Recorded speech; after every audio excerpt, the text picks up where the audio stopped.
Good morning, Banshees. Stephanie, or Stormy Leaf here, whichever you like to call me. Grab your tea, grab your coffee, grab whatever drink of choice you want, and let's have a little sit down and learn about today's Sabbath, Lughnasadh, or Lammas, as some people call it. I did a little podcast style today because honestly, I know you'd listen better than reading. Not everyone has time for reading, so here we go, all about Lammas. Lughnasadh, or Lammas, is one of the greater Sabbaths of the Wiccan Wheel of the year. Lammas celebrates the beginning of the harvest season right after the autumn equinox. While it's usually one of the hottest parts of summer, hints of autumn can also be noted with grains being harvested, trees dropping fruits, and the days getting shorter. During Lughnasadh, witches celebrate bountiful harvests and welcome when the autumn weather starts to take rain. Before jumping in and gathering the fruits of your labor from your garden, let's learn a bit more about Lughnasadh and why this is such a critical time for us witches.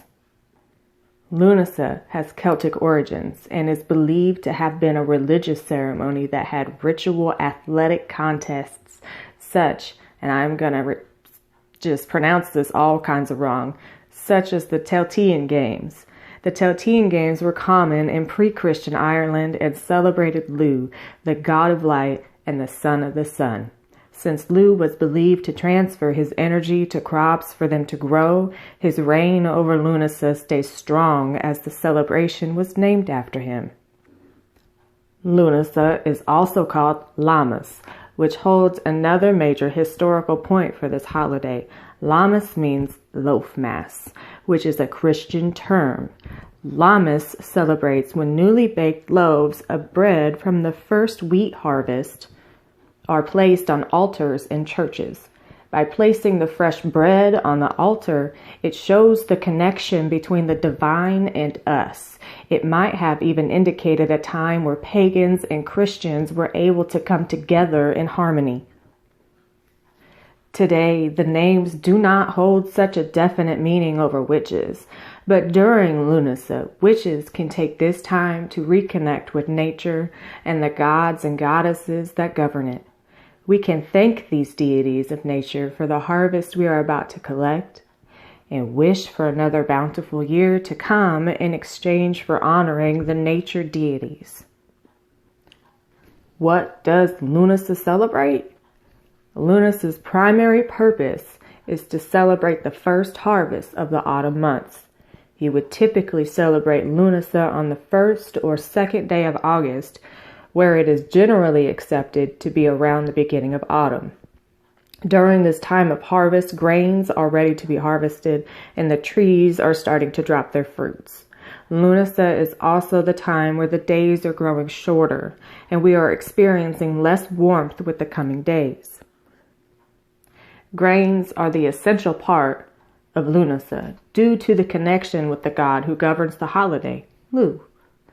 Grains are abundant and have many uses, which made grains a superfood back in the early times of witchcraft. Today, if you are celebrating Lughnasadh, you must include grains, be it whole or in the form of bread, to show your thanks and connection to Lugh during the holiday. You can add any crops you have harvested in your celebration. In fact, it is more than welcomed. But you must be sure to include grains and bread in nearly everything you do to celebrate Lughnasadh. How do you celebrate Lughnasadh? It's not tricky to celebrate Lughnasadh at all. You can do many simple activities to show your thanks to the god Lugh and have a fun-filled day dedicated to bountiful harvests. Here are a few things you can do at home to celebrate Lughnasadh. Decorate your altar with the colors of summer and fall, like yellows, oranges, reds, greens, and browns. You can even add harvest tools to your altar, like baskets, spades, even some fresh garden dirt. Spend some time outdoors enjoying the season and feeling the lingering warmth of the shorter days.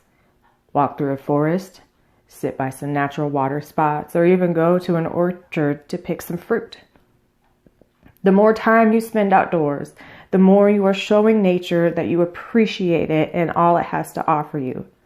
Bake some bread. Lughnasadh is not appropriately celebrated without some fresh bread on your table. You don't have to go to this extreme to grind your grains or to make your bread, though. You can store by all of the ingredients needed to celebrate this holiday.